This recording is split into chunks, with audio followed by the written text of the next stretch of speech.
તો ખેડાના ડાકોર અને ઉમરેઠ રોડ પર ભવન્સ કોલેજ નજીકનો જૂનો પુલ ભારે વરસાદને કારણે શેરડી નદીમાં પાણીનો પ્રવાહ વધવાથી જનહિતમાં બંધ કરાયો છે।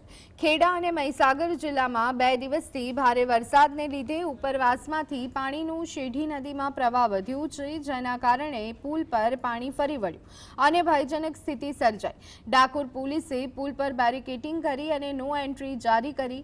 આના કારણે ટ્રાફિક સમસ્યા ઊભી થઈ। હેવી વાહનો અને બસો નવા પુલ તરફ વાળવામાં આવ્યા।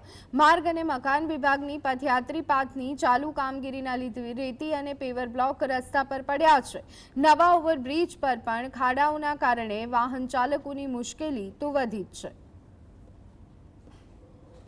હમણાં છેલ્લા 2 દિવસથી પડેલા અવિરત વરસાદને કારણે શેરડી નદીની અંદર ઓવરબ્રિજની પાસે જે શેરડી નદીનો નાનો પુલ છે, ત્યાં પુલની લગભગ ઉપર પાણી આવી રહ્યું છે। તો એ માટે પોલીસ તંત્રએ શેરડીની બંને સાઈડે બ્રિજ બંધ કરી અને વાહન વ્યવહાર નીચેના બ્રિજ ઉપર પણ બંધ કરી દીધેલો છે। અને નગરજનોને કહેવામાં આવે છે અને યાત્રિકોને પણ કહેવામાં આવે છે કે લગભગ આ નીચેના પુલ ઉપરથી અવર જવર પોતાની બંધ કરે, કારણ કે ટૂંક સમયમાં શેરડી નદીનું પાણી બ્રિજ ઉપર પણ આવી જશે।